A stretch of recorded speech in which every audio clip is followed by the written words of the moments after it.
Hello बच्चों, नमस्कार और स्वागत है आप सबका हमारे, तुम्हारे और हम सबके चैनल सबका मेंटोर पर।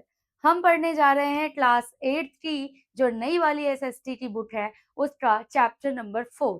इससे पहले चैप्टर 1, 2, 3 तीनों ही मैंने बहुत ही अच्छे और इजी तरीके से समझा दिया है, और अब ये चैप्टर 4 भी उसी तरीके से बिल्कुल सिंपल लैंग्वेज में मैं समझा दूंगी। हमें पता है कि चैप्टर के बीच में से ही क्वेश्चंस जो हैं वो आपके एग्जाम्स में बनाए जाएंगे, इसीलिए चैप्टर को अच्छे से समझना बहुत जरूरी है। चैप्टर का नाम है the colonial era in India. अब ये कॉलोनियल वर्ड जो है अगर वो समझ लिया तो समझो समझो आधा चैप्टर यहीं पे खत्म हो गया। कॉलोनियल का मतलब होता है बेटा वो टाइम जब ब्रिटिशर्स यहाँ पर आए और उन्होंने हमें क्या बनाया, कॉलोनी। ब्रिटिश ब्रिटिशर्स केम कर देती हूँ, है ना। जब ब्रिटिशर्स इंडिया में आए और ब्रिटिशर्स ने इंडिया को अपनी कॉलोनी बना लिया, उसी टाइम को हम कहते हैं द कॉलोनियल एरा। तो हम इस चैप्टर में बहुत आसानी से और अच्छे से देखेंगे कि ब्रिटिशर्स किस तरीके से, यानी जो अंग्रेज हैं, वो कब इंडिया में आते हैं, कैसे वो कंपनी लगाते हैं और फिर धीरे धीरे यहीं पर पैर जमा के बैठ जाते हैं।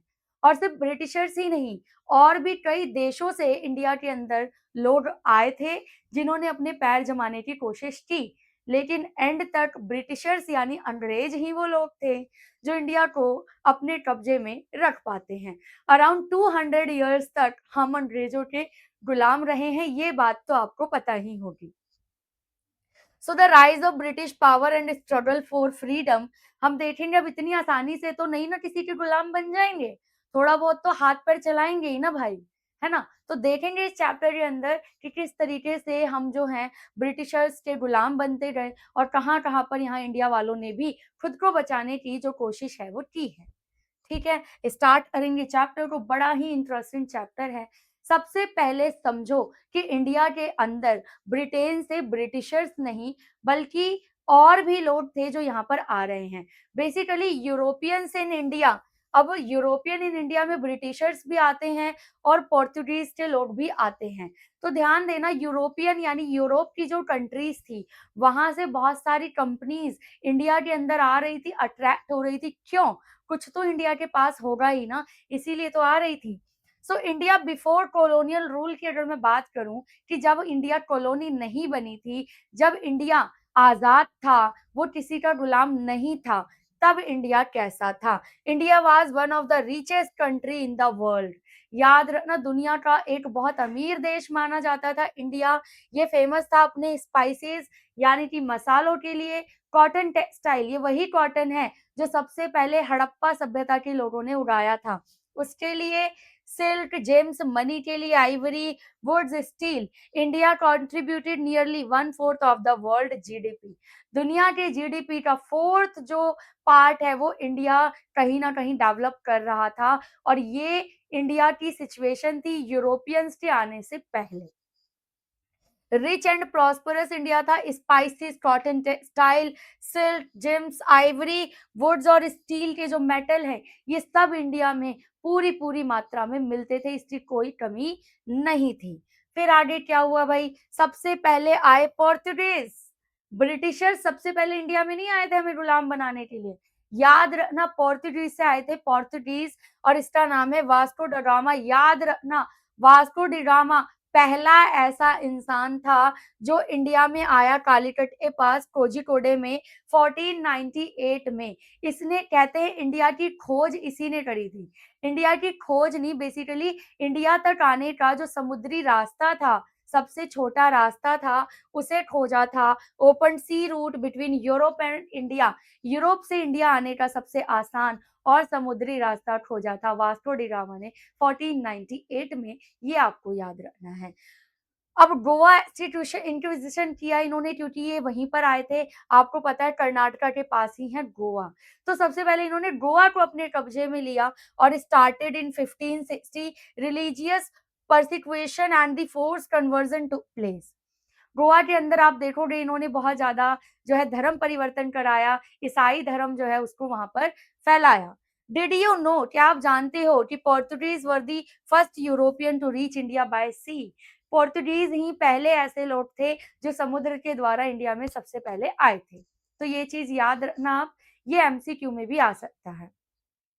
पोर्तुगीज का रूल क्या था, इन्होंने गोवा को कैप्चर किया 1510 में। इन्होंने कंट्रोल कर दिया था स्पाइस ट्रेड, क्योंकि आसपास गोवा के केरला है, कर्नाटका है, जहाँ पे स्पाइसेस बहुत ज्यादा मात्रा में प्रोड्यूस किया जाता है। तो पूरा ट्रेड जो स्पाइस वाला है ना, पोर्तुगीज ने क्या किया, उसको कंट्रोल कर लिया, अपने कब्जे में ले लिया।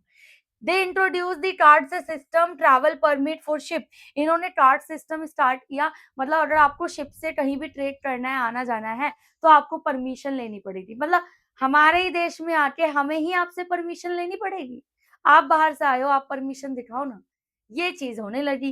इंपॉर्टेंट पर्सनालिटी की बात करूं तो रानी अब्बाका जो 1 और 2 थी, इसने रजिस्टर्ड किया था पोर्तुगीज अटैक को, रोकने की कोशिश करी थी कि जो पोर्तुगीज अपने पैर इंडिया में जमा रहे हैं वो ऐसा ना कर पाए। ठीक है, चलो अब हम बात करते हैं राइज ऑफ ब्रिटिश पावर की।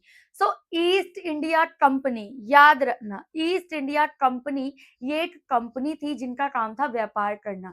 बच्चे ध्यान से सुनो, ये जो ईस्ट इंडिया कंपनी है, इसके नाम में इंडिया जरूर आ रहा है, पर ये कंपनी इंडिया की नहीं है। ये बनी थी ब्रिटेन में, ब्रिटेन में बनाई गई थी ईस्ट इंडिया कंपनी की। जाओ इंडिया से जाके व्यापार करो, इंडिया में देखो क्या कुछ मिल रहा है, क्या इंडिया में कुछ ऐसा है जिसका इस्तेमाल करके हम खुद को और ज्यादा प्रोस्परस कर सके। तो भाई East India company as a trading company थी, व्यापारिक कंपनी थी, जो सेटअप की गई थी trading centres at Surat, Madras, Bombay and Calcutta. यहाँ पर इन्होंने अपनी फैक्ट्रीज लगाई थी। यहाँ पर एक बात याद रखना, the east India company was given trading rights in India by the Mughal emperor in 1600।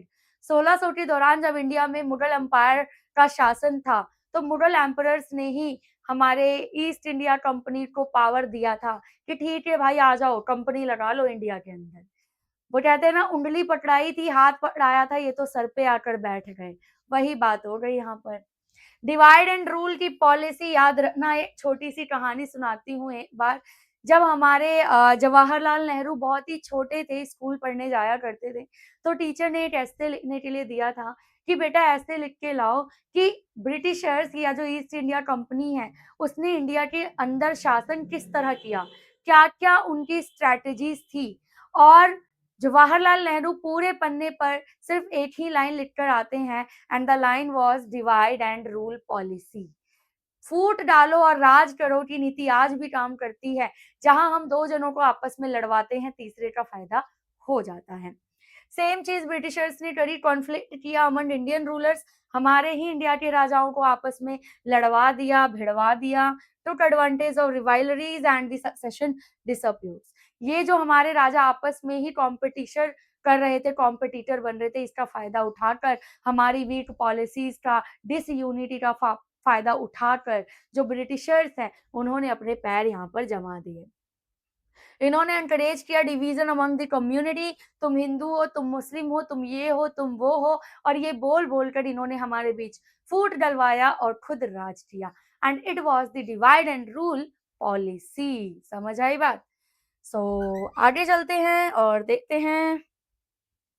Now rise of British power में हम बैटल ऑफ प्लासी, याद रखना 1757 में जो युद्ध हुआ था, प्लासी का युद्ध, बैटल ऑफ प्लासी, ये बहुत ही बड़ा रोल प्ले करता है हिस्ट्री में, क्योंकि इस युद्ध के बाद ही मेन पावर जो हमारे इंडिया की है वो ब्रिटिशर्स के हाथों में आ जाती है, और जो ईस्ट इंडिया कंपनी है वो सिर्फ कंपनी नहीं बल्कि यहाँ पर रूलर बन जाती है।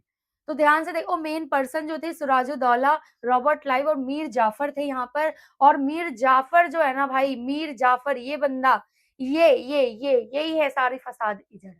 इसी ने धोखा दिया किसको, हमारे सिराजुद्दौला को, और सारे सीक्रेट जाकर बता दिए रॉबर्ट क्लाइव को। किसको? रॉबर्ट क्लाइव को। कहते हैं ना, घर का भेदी लंका ढाए, वही काम यहाँ पर किया था। किसने? इसने, मीर जाफर ने। ये बड़ा ही डफर है भाई, नाम इसका मीर जफर है, पर है ये डफर। क्यों? अपने ही लोगों को धोखा दिया। सारे सीक्रेट सिराजुद्दौला के जाके इसने रॉबर्ट क्लाइव को बताया, जिसके बाद ये जो प्लासी का युद्ध हुआ, हमारे सिराजुद्दौला यहाँ पर हार जाते हैं, रॉबर्ट क्लाइव जीत जाता है और नींव पड़ जाती है ब्रिटिशर्स की। ईस्ट इंडिया कंपनी अब सिर्फ कंपनी नहीं बल्कि यहाँ पर शासन करने के लिए तैयार हो जाती हैं।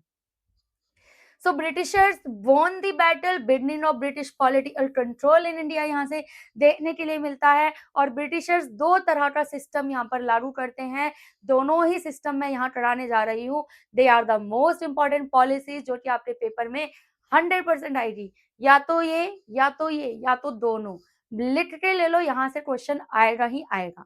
सो पहली जो पॉलिसी थी डॉक्ट्राइन ऑफ लैप्स थी, जिसे इंट्रोड्यूस किया था लॉर्ड डलहौजी ने, ये ब्रिटिशर्स था। और इसने कहा कि state without a natural male heir were annexed. देखो कितने तेज हैं, कह रहे हैं कि एक ऐसा स्टेट है, ऐसा एरिया जहाँ के राजा का अगर खुद का नेचुरल बेटा नहीं हुआ तो हम उसकी सारी प्रॉपर्टी, उसका स्टेट खुद हथिया लेंगे। वाह! जैसे झांसी की रानी वाला केस याद है आपको, इन्होंने इग्नोर किया इंडियन ट्रेडिशन ऑफ अडॉप्शन। ये भूल गए कि क्या राजा अडॉप्ट नहीं कर सकता है बेटा। बेटी की तो बात ही नहीं हो रही भाई, बेटी की तो बात ही नहीं हो रही, बात हो रही सिर्फ बेटे की। क्यों? क्योंकि रूलर तो बेटा ही बनेगा। अगर किसी भी इंडियन रूलर का खुद का अपना बेटा नहीं है, बायोलॉजिकल सन नहीं है, तो उसकी सारी प्रॉपर्टी ब्रिटिशर्स एनेक्स कर लेंगे, हथिया लेंगे। And it was the policy of doctrine of lapse. समझ गए? इसके बाद इन्होंने एक और पॉलिसी करी, सब्सिडरी अलायंस, जिसमें इन्होंने कहा कि ये लॉर्ड वेलेज़ली ने इंट्रोड्यूस किया था और ये वाला डलहौजी ने।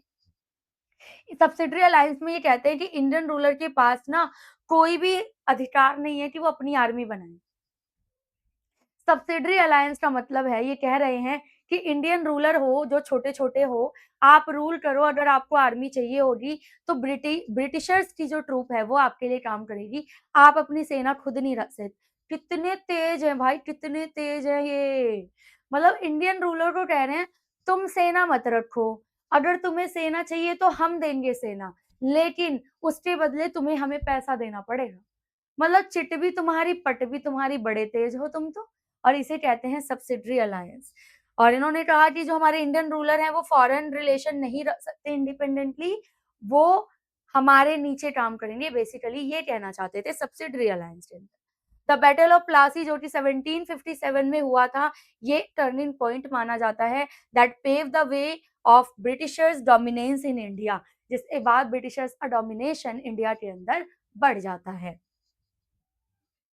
नाउ इकोनॉमिक एक्सप्लॉयटेशन देखते हैं कि ब्रिटिशर्स ने किस तरीके से हमारा इकोनॉमिकली यानी कि पैसों से रिलेटेड एक्सप्लॉयटेशन किया, नुकसान किया। सो कॉजेज क्रॉप फेलियर, यहाँ पे सबसे बड़ी चीज आपकी बुक में जो दी हुई है, बंगाल फेमाइन जो कि 1770 से 72 के बीच में रहा। और ये 2 साल जो कहते हैं ना काल कोठरी वाले 2 साल थे हमारे इंडिया के लिए, खासकर जो बंगाल वाला एरिया है वहां के लिए। क्यों, क्या हुआ था? कॉजेज क्रॉप फेलियर और हैवी टैक्सेशन की वजह से बिल्कुल भी खाने के लिए अनाज नहीं बचा था। अराउंड 10 मिलियन पीपल यहाँ पे मारे गए। British continue collecting taxes even during famine, और यहाँ लोग मर रहे हैं लेकिन ब्रिटिशर्स कंटिन्यू लोगों से टैक्सेस जो है वो कलेक्ट करने में लगे हुए हैं। इसे ग्रेट फेमाइन कहा जाता है 1876 और 78 का, जिसमें मिलियन ऑफ पीपल मारे जाते हैं साउथ इंडिया में, डेक्कन वाले पार्ट में। Grain continue to be exported during famine, यहाँ लोग भूखे मर रहे हैं लेकिन कंटिन्यू यहाँ से अनाज जो है एक्सपोर्ट किया जा रहा है बाहर। तो ये इकोनॉमिक एक्सप्लॉयटेशन सबसे बड़ा माना जाता है ब्रिटिशर्स के टाइम पे। So British economic policy put India's people and resources to serve British interests, leading to famines and whispered poverty. यहाँ की गरीबी और यहाँ के फेमाइन को देखते हुए भी ब्रिटिशर्स अपनी पॉलिसीज को लागू कर कर अपना फायदा देखने में लगे हुए थे। नाउ ड्रेन ऑफ वेल्थ एक टॉपिक है जिसे हम कहते हैं धन का निष्कासन। क्या कहते हैं? धन का निष्कासन, मतलब एक जगह से धन को दूसरी जगह पे डालना। इसकी मीनिंग है wealth of India was transfer to Britain. Dadabhai Naoroji सबसे बड़े पर्सन है, दादा भाई नौरोजी, जिन्होंने ये प्रिंसिपल दिया था और बताया था कि जो ब्रिटिशर्स है वो ड्रेन ऑफ वेल्थ कर रहे हैं, यानी कि इंडिया से ट्रांसफर कर रहे हैं वेल्थ को ब्रिटेन में। वेल्थ का मतलब होता है प्रोस्पेरिटी, पैसा। तो ये सारा धन जो है इंडिया से निकाल कर ब्रिटेन में ट्रांसफर हो रहा है, इसे हम कहते हैं ड्रेन ऑफ वेल्थ। और ये किसने बताया? दादा भाई नौरोजी ने। इसके अलावा आरसी दत्त और विलियम गिटबाय भी थे यहाँ पर। और दादा भाई नौरोजी की जो थ्योरी है, ड्रेन ऑफ थ्योरी, ये कहते हैं कि how British rule made India poor, कि ब्रिटिश के रूल ने किस तरीके से इंडिया को पुअर यानी कि गरीब बना दिया। Now impact on Indian industries क्या हुआ? Decline of textile industry. ध्यान देना, जब ब्रिटिशर्स यहाँ से कच्चा माल लेकर अपने देश ले जा रहे हैं और मशीनों से प्रोडक्ट तैयार कर रहे हैं, तो इंडिया के अंदर क्या होगा? हमारी टेक्सटाइल इंडस्ट्री, जो कपड़ों की इंडस्ट्री थी, वो पूरी तरीके से ठप पड़ गई। अब जो है कंपनी बड़े-बड़ी मशीन से बने हुए कपड़े लाकर बेच रही है सस्ते दामों में। यहाँ के जो वीवर्स हैं, जो टेक्सटाइल हमारे कंपनी में काम करने वाले लोग हैं, हाथों से जो चीज़ें बना रहे हैं, वो पूरी तरीके से खराब हो गया। British impose heavy taxes on Indian goods. यहाँ तक कि ब्रिटिशर्स हमारे इंडियन गुड्स पे इतना ज़्यादा टैक्स लगाते थे कि वो बहुत महँगा बिकता था और लोग उसको नहीं खरीद पाते थे।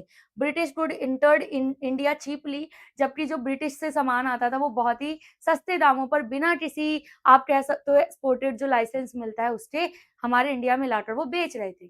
कमाल की बात है, कच्चा माल यहीं से लेके जाओ, अपने देश में जाकर और मशीनों से उसका कुछ प्रोडक्ट तैयार करो, फिर उसी प्रोडक्ट को लाके दोबारा इंडिया में ही बेच दो, वो भी महँगा। वाह भाई वाह! मतलब कच्चा माल भी यहाँ से ले जा रहे हो, फिर लाके प्रोडक्ट भी हमें ही बेच रहे हो, हर तरीके से चूना लगा रहे हो हमें। रिजल्ट क्या निकला? इंडियन के आर्टिसंस बिकम पुअर, बहुत ही गरीब हो गए, ट्रेडिशनल इंडस्ट्री डिक्लाइन हो गई, ब्रिटिश इकोनॉमिक पॉलिसी बेनिफिट कर रही थी सिर्फ ब्रिटेन को और इंडिया के वेल्थ को र्यून कर रही थी, यानी कि बर्बाद कर रही थी। हियर इज द कंपैरिजन, मैंने बता दिया कि इंडिया का सारा वेल्थ ब्रिटेन में ट्रांसफर हो रहा है और इसे ही हम कहते हैं ड्रेन ऑफ वेल्थ की थ्योरी, जो कि दादा भाई नौरोजी द्वारा दी गई थी। ठीक है? हाँ मैडम, ठीक है, चलो आगे। अब चेंजेस इन गवर्नेंस की बात करें, तो ब्रिटिश से पहले इंडिया कैसा था और ब्रिटिशर्स के बाद कैसा था, ये कंपैरिजन आपके चैप्टर में दिया गया है, जो मैं आपको करा रही हूँ। So before British rule, villages had self governance. India के अंदर, गाँव के अंदर अपनी गवर्नेंस थी, लोकल गवर्नेंस थी, पंचायतें हुआ करती थी, पंचायत सॉल्व कर देती थी लोकल इश्यूज को। लेकिन ब्रिटिश रूल में सेंट्रलाइज्ड एडमिनिस्ट्रेशन हो गया, गाँव को भी जोड़ दिया गया सेंट्रल स्टेट से और new legal system, traditional system को खत्म करके नए लीगल सिस्टम लाए गए, लॉज लाए गए। सो ब्रिटिश रूल रिप्लेस कर देता है इंडिया के ट्रेडिशनल और डिसेंट्रलाइज्ड गवर्नेंस को और ये सेंट्रलाइज्ड गवर्नेंस जो है वो लेकर आते हैं। एजुकेशन में क्या-क्या चेंजेस हुआ था, तो ध्यान से समझो। थॉमस मैकोले जो हैं 1835 में यहाँ पर आते हैं और प्रमोट करते हैं इंग्लिश एजुकेशन को। जी हाँ, सबसे पहले इंडिया के अंदर अगर मैं बात करूँ कि इंग्लिश मीडियम कब आया, इंग्लिश लैंग्वेज कब आया, तो वो ये रहा, मैकोले इंग्लिश एजुकेशन को सबसे पहले लेकर आता है और ये क्या कहता है, wanted Indians to become Indian in blood and the colour but English in taste. Sorry, इनका मेन मोटिव था कि भले ही इंडियंस दिखने में इंडियन हो, उनका खून इंडियन हो, लेकिन उनका जो टेस्ट है वो ब्रिटिशर्स वाला होना चाहिए। इसीलिए इंग्लिश मीडियम एजुकेशन को यहाँ पर सबसे पहले इंट्रोड्यूस करता है कौन? Thomas Macaulay. ओके, इससे इफेक्ट पड़ा कि इंग्लिश बिकम प्रेस्टिजियस, इंग्लिश को बहुत ज़्यादा इज्जत मिलने लगी और हमारी हिंदी लैंग्वेज धीरे-धीरे अपनी इज्जत जो है वो खोने लगी। ट्रेडिशनल स्कूल जो है वो खत्म हो गए, गुरुकुल जो थे वो खत्म हो गए और इंग्लिश एजुकेटेड सिटीज़ जो हैं वो अब तैयार होने लगी। ब्रिटिश एजुकेशन पॉलिसी प्रमोट कर रही थी इंग्लिश एजुकेशन को, इसने नई क्लास ऑफ इंडियंस को डेवलप किया जो कि लॉयल थे ब्रिटिशर्स के लिए। ये इंग्लिश इसलिए भी सिखा रहे थे ताकि इंडिया के जो लोग इंग्लिश मीडियम सीखें वो इनके लिए काम करें, अपने फायदे के लिए कर रहे हैं ये हर चीज। नाउ रेलवे और इकोनॉमी की बात करें, क्योंकि हमें पता है कि who were the Britishers were the only people who started the railways in India. तो रेलवेज को बिल्ड किया mainly to transport new material to port. अंग्रेजों ने अपने फ़ायदे के लिए जो रेलवेज़ है वो यहाँ पर लेकर आए ताकि वो ट्रेड कर सके, ट्रांसपोर्ट कर सके सामान का। मूव ब्रिटिश ट्रूप्स क्विकली और ब्रिटिश आर्मी को फटाफट एक से दूसरी जगह पे ले जाया जा सके, इसलिए भी इन्होंने रेलवे की यहाँ पे स्टार्टिंग करी। Sell British goods in India, Britain का जो सामान है वो इंडिया के अंदर जगह-जगह पर आराम से बेचा जा सके, इसलिए भी इन्होंने रेलवेज़ जो है वो यहाँ पर स्टार्ट किया। Railways were largely paid for by Indian taxes, और ये जो इंडिया का रेलवे चलता था बेसिकली इंडिया के लोग ही यहाँ पर टैक्सेस देते थे, जिस वजह से ये रेलवेज स्टार्ट हो पाया था।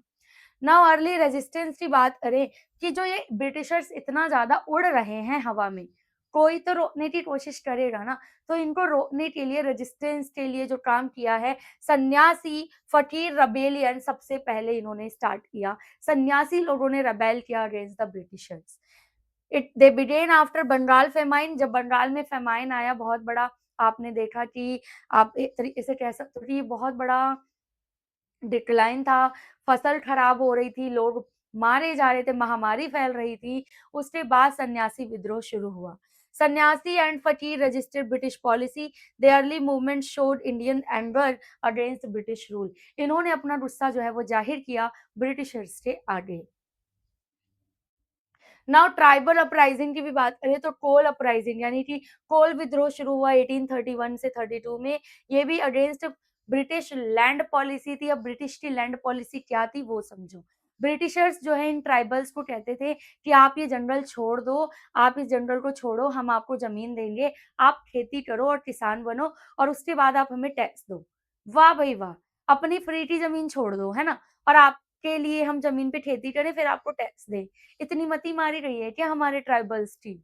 तो इसीलिए यहाँ पर हम देखते हैं कोल विद्रोह हुआ, संथाल रेबेलियन हुआ 1855 में, जिसमें सिद्धू मुर्मू और कान्हू मुर्मू ये दोनों मेन लीडर्स थे। और लॉस ऑफ ट्राइबल लैंड्स ये इसीलिए लड़ रहे थे कि भई हमारी ज़मीन मत दो, हमारी ज़मीनें मत दो आप, हमारी ज़मीनें हमारी रहने दो, जंगलों में रहने दो। ये कबीलियाई लोग थे, ये लोग थे हमारे एक तरीके से आप कह सकते हो जो आदिवासी, और ये अपनी ज़मीन नहीं खोना चाहते थे, इसीलिए ये ब्रिटिशर्स के खिलाफ थे। सो इंडिगो रिवोल्ट होता है 1859 से 62 के बीच में। नील की खेती करना अनिवार्य बना दिया था अंग्रेजों ने कि जबरदस्ती नील की खेती करवाते थे, जबकि नील की खेती करने से हमारे किसानों को बड़ा नुकसान होता था। एक तो पैसा कम मिलता था, दूसरा मेहनत ज़्यादा करना पड़ता था, तीसरा ज़मीन जो है वो बहुत ज़्यादा बेकार हो जाती थी इसके बाद। So peasant forced to grow indigo instead of food crop. Britishers कहते थे कि भाई तुम गेहूं चावल मत उगाओ, इंडिगो उगाओ, वो बेचेंगे, हम पैसा कमाएंगे।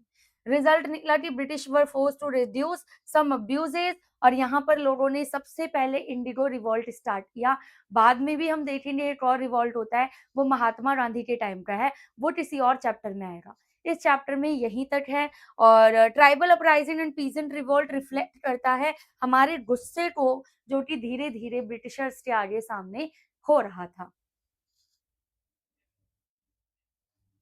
नाउ इम्पोर्टेंट डेट्स की तरफ बढ़ते हैं। मैडम चैप्टर बड़ा है, इम्पोर्टेंट डेट्स कौन-कौन सी आपको याद रखनी है फॉर द एमसीक्यू, या फिर जब आप बड़ा क्वेश्चन बनाओगे तो भी आप इन डेट्स को यूज़ करोगे।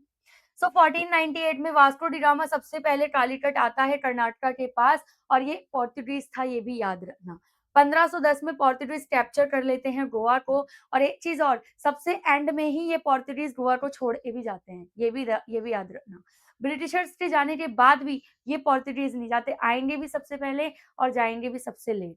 1560 में गोवा को एक्विजिशन शुरू हो जाता है, 1674 में फ्रेंच सेटल होता है पौंडीचेरी में, और 1741 में बैटल ऑफ कोलाचिल होता है, फिर 1757 में सबसे इम्पोर्टेंट बैटल ऑफ प्लासी होता है।